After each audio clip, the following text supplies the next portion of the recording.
Vinayak Rao tells his young son Pandurang an ancient legend about the goddess of prosperity, who was a symbol of inexhaustible wealth and food. According to the legend, Hastur, the firstborn son of the goddess, coveted all the gold and food in the world. The other gods rebelled against their brother, but his mother was able to protect her favorite from the wrath of the other children by hiding him in her womb and forbidding all to worship Hastur or to even utter the name of the rejected god. Since then, millennia have passed, but, contrary to the order of the goddess of prosperity, people have not forgotten about Hastur. According to one legend, the spirit of the rogue god and his riches are kept somewhere around the village of Tumbad, whose inhabitants once built a temple in his honor. This provoked the wrath of the gods, and they cursed the village with a continuous downpour. At the end of the story, Vinayak mysteriously hints to his son that they better not wake Hastur and he will understand everything when he himself is inside the womb of the goddess. 29 years earlier in Tumbad, Vinayak's mother had served the local old Baron Sarkar in his mansion. The woman performed intimate services for him in the hope of obtaining the only gold coin of the god Hastur stored in the mansion. Meanwhile, while at home, the Baron's illegitimate children, Vinayak and Sadashiv, worry about having to feed the monstrous old woman, Sarkar's ancestor, chained up in a separate room. If they don't, she will wake up and something terrible will happen. Their mother is delayed, so the brothers decide to feed the old woman themselves to keep her from waking up. Vinayak prepares food and encourages his younger brother to take it to the sleeping hag. All he has to do is put food in her open mouth and she will swallow it herself. Shaking with fear, Sadashiv slowly walks down the long corridor to the room where the woman's coarse breathing can be heard. He is stopped from going inside by his mother, who is enraged by the children's willfulness. She slaps Vinayak and takes the food to the old woman herself and trims her long claws. Vinayak is sure that the Baron will never give the gold coin to his mother and asks her to stop humiliating herself. But the woman is confident that she has not yet earned the award. Suddenly there is a cough and groans in the old woman's room. She piteously begs to be let go and offers treasure in return. Vinayak's mother utters a secret phrase and the hag immediately falls asleep. At night Sakar dies and is buried with all honors. Having failed to obtain the cherished coin, the Baron's concubine decides to leave Tumbad and head for the city of Pune. Vinayak disagrees with his mother's decision and wants to go on a hunt for the treasure, which is rumored to be hidden somewhere in the depths of the mansion.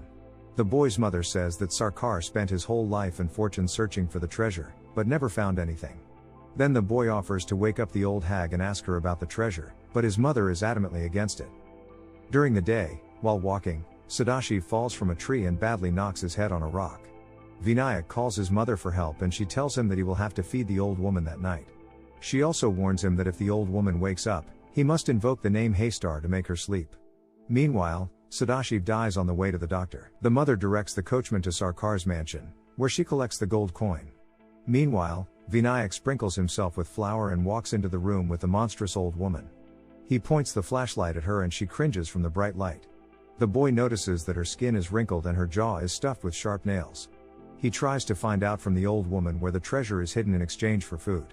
But the hungry hag attacks and decides to eat him and the boy has to flee. He hastily tries to prepare the meal and cannot remember the name of the deity. Meanwhile, the old woman catches up with him and shackles him. The hag drags the boy to her lair, where she wedges his head between the wooden beams. She pulls a nail out of her jaw, preparing to hammer her victim. Vinayak struggles to remember Hastur's name and calls out to him, making her fall asleep. Vinayak's mother returns in tears to the house and treats her son's wounds with an ointment. The next day he and Vinayak leave Tumbad for Pune, watching Sadashiv's body burn on a raft in the water. The boy can't forget what happened the day before and asks his mother to go back. He offers to tie her up and torture the old woman until she tells them more about the treasure. The mother becomes furious and calls her son a greedy bastard like his father. In the end, she makes him swear that he will never return to Tumbad again. 15 years pass and Vinayak grows up and becomes a man. Desperate to escape poverty after his mother's death, he returns to Tumbad in search of the treasure. During this time his old house is overgrown, so he has to wade through roots and cobwebs. Among the branches he finds the old woman's shackles and pulls on them. So he realizes that a tree is now growing out of her body. The man pulls the nails out of her jaws and the old woman awakens from her sleep. In gratitude, the hag tells him her story. After her husband died, the lord's family decided to keep her at the mansion, since she could go down the well faster than anyone else. She explains that the well in the temple leads to the womb of the goddess, where the deity resides. Although Hastur stole the goddess's gold, he could not get her grain. Therefore, having been hungry for years, he desires flour. She warns him that he will be cursed, become immortal and turn into a monster like her if he touches the treasure of Hastar. In exchange for the information, the old woman asks that her body be set on fire to relieve her of her endless suffering and sense of hunger. Vinayak keeps his promise and gets rid of the old woman. For months he makes his way to the well and physically trains himself to climb up and down the long rope. After a while, all overgrown and dirty, he returns to Pune to see his wife. While entering his house, he realizes that in his absence, his beloved has opened a business selling wheat. He bursts in furiously, scaring away all the visitors. Vinayak pushes his wife to the floor, covering her with kisses. He promises to make her a queen, but in return she must grind flour for him and never ask what it is for. Having cleaned himself up, Vinayak visits his friend and opium dealer Raghav. He offers him his first gold coin in honor of the repayment of his debt. The trader values the coin at 100 rupees and then the man offers him some more coins. From that moment on, Vinayak's life began to flourish. His wife diligently grinds flour, which he brings to Tumbad and brings down the well, receiving gold coins in return. He gives the loot to Raghav in exchange for rupees, getting richer and richer. The merchant openly asks about the treasure rumored to exist in the Tumbad mansion, and also wonders why Vinayak can only mine a few coins at a time. In response, the man jokes it off and offers his friend to search for the mythical treasure himself. One day Vinayak brings the merchant as much as 16 coins, and now he no longer has enough money to pay him back. Local Sergeant Cooper warns Raghav that he is leaving town and will no longer be able to supply him with opium for trade. He has 1 month left before he loses his earnings completely. Vinayak returns home from another trip to Tumbad with an injured leg, where he meets a worried Raghav. The peddler brings him a gramophone from overseas and tries to find out where he hurt his leg, but Vinayak says he just fell. Before he leaves, Raghav offers to become business partners in mining the gold coins and to split the risks in half. But Vinayak has no intention of sharing the secret of his wealth, so he refuses his friend. In return, he offers to lend him money if he needs it. Vinayak and his wife have a son, Pandurang. By this time they have become one of the richest families in Pune. Rayo's house is adorned with expensive decorations, he throws lavish feasts and drinks expensive alcohol. At the same time, Raghav's business is in quite a bad shape and Sergeant Cooper gives him 2 days to get the money. Knowing that the peddler has no money to pay him back, Vinayak takes his motorcycle. Raghav owes his friend 800 rupees and decides to sell him his widowed sister-in-law as a mistress in payment of his debt. Vinayak tells his wife that he bought a housekeeper to help her around the house and live in their attic. At night the young concubine lures Vinayak to her place, offering to tell him secret information for money. She tells him that Raghav paid her to spend 2 nights with him to keep him from going to Tumbad. The enraged Vinayak follows his friend to the temple of the deity. Raghav wanders around the mansion looking for the entrance to the treasury, but never finds it. Then he notices Vinayak climbing down the rope into the well. By evening, he returns and demonstratively shows off the gold coins he has mined, knowing that the merchant is watching him. Waiting for his friend to leave, the greedy Raghav climbs down the rope to the bottom of the well, unaware of the danger that awaits him there. Eventually he gets inside the womb of the goddess of prosperity, where everything around him breathes as a single organism. Anticipating untold riches, the merchant tries to find a way to get the treasure. In the middle of the womb he notices a pot in which he finds a doll made of dough. As soon as he picks it up, Hastar viciously attacks him and turns him into a monster, connecting him to the walls of the womb. Vinayak comes down inside. With a sad look at Raghav, he forces him to sleep. Then he scatters a circle of flour around him and begins to invoke the deity using the doll. The hungry Hastar runs to the call, but cannot overcome the barrier to take away the treat. In a fit of rage, he rips Raghav's arm off and he wakes up screaming in unbearable pain. To distract the deity, Vinayak throws the flour doll in the corner.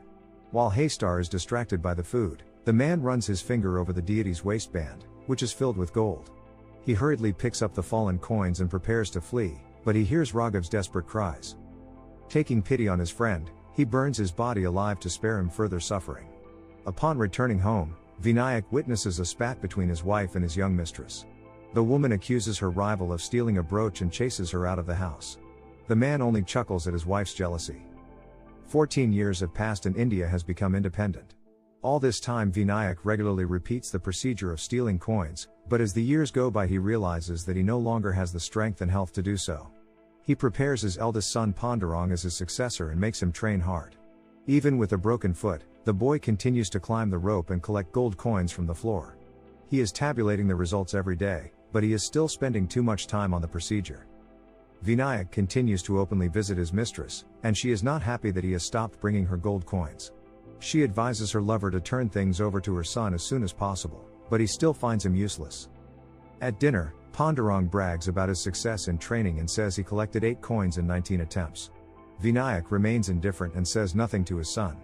Later, he decides to take Pandurang with him to Tumbad to show him how actually to extract the treasure. The mother hands the boy a pot of flour and asks him to tell her on his return how his father is mining for gold. On the way to the mansion, Vinayak asks his son if he would like to possess immortality and treasure, living eternal life by only eating and sleeping. The boy answers excitedly that everyone would dream of such a fate. Vinayak says with a chuckle that such a life is not really a blessing, but a curse, which is worse than death. Upon reaching the place, father and son mold a doll of flour before going down inside. As soon as Pandurang finishes sculpting, Vinayak throws the doll away and tells him not to take it with them, for it is only a training exercise. Once inside the womb of the goddess, the man teaches his son what to do when Hastar arrives. He explains that the deity is afraid of the circle of flour, because contact with it is fatal to him. The boy is horrified to notice Raghav's body in the wall and learns his story. Despite his father's orders, Pandurang secretly brings a puppet with him, which immediately attracts Hastar's attention and he unexpectedly attacks them. They hardly escape with their lives and return to safety. The boy happily shows his father some gold coins that he managed to steal from the deity. However, the father is not happy about his son's recklessness and scorns him for Hastar almost touching them. Later his anger turns to mercy and tells Pandurang to keep his first gold coin. The boy's mother tries to find out what he was doing in Tumbad. But Pandurang continues to keep his father's secret, much to the dismay of his worried mother. In the evening, Vinayak meets with local officials to give them donations for the development of the town. He learns from them that the mansion in Tumbad was bought by the Indian government. Despite the fact that his ancestors had served the Baron's family for years, Vinayak has no rights to the estate. At night, Pandurang goes to his father's mistress and shows her the gold coin with a smile. He tells her that he has become Vinayak's partner, and soon he will be the sole treasure hunter. In the future, Rao Jr. plans to marry the girl and knows that her love has a price. Vinayak's well-being worsens after news of the mansion. He reveals his secret to Pandurang and shows him the chest of gold and money he has amassed over the years. The astonished boy says that these supplies will last them a lifetime. Vinayak painfully remembers his mother, who believed that 1 gold coin was all she needs, but she died in poverty. In the morning, Vinayak wakes up in his mistress' bed and sees her holding a gold coin. He becomes furious and beats his son for taking advantage of someone else's money. During the fight, Pandurang tells his father that he has been doing everything all wrong and offers to steal Hastar's waistband. The father stops and listens to the boy. To carry out the plan, he suggests preparing many flower dolls and, as soon as the deity is finished with one, immediately throw him another. Vinayak realizes that there is logic in his son's idea and decides to listen to him.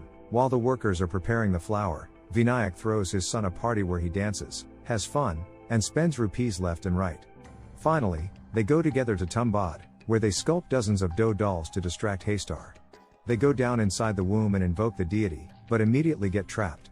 Seeing the many dolls, the deity turns into many clones of itself that surround father and son on all sides.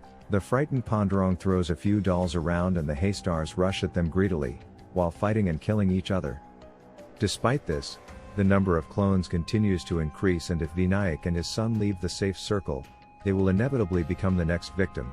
The trapped Rao family spend long hours waiting until the lights in their lamps go out completely. The noise around fades out and Vinayak lights a match, hoping that the clones of the deity have disappeared, but they continue to guard their prey.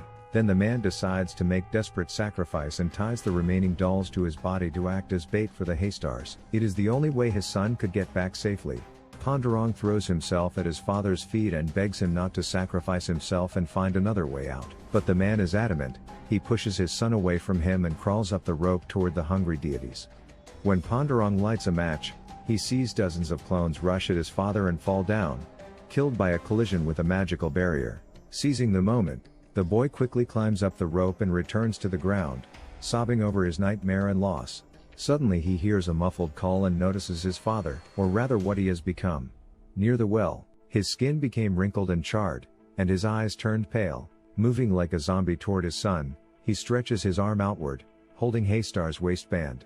Vinayak tells Pandurang to take the gold, for that is what he so desired. The boy breaks down in his tears and refuses the gift, realizing that his own greed has turned his father into a monster. In desperation, he throws a lamp at Vinayak and the fire slowly consumes the man's body. By saying Hastar's name, Ponderong makes his father fall asleep forever. Afterwards, the boy walks away, leaving the cursed mansion forever. So what did you think of this movie? Leave it in the comments below, and if you liked the video, please like and subscribe for more movie recaps.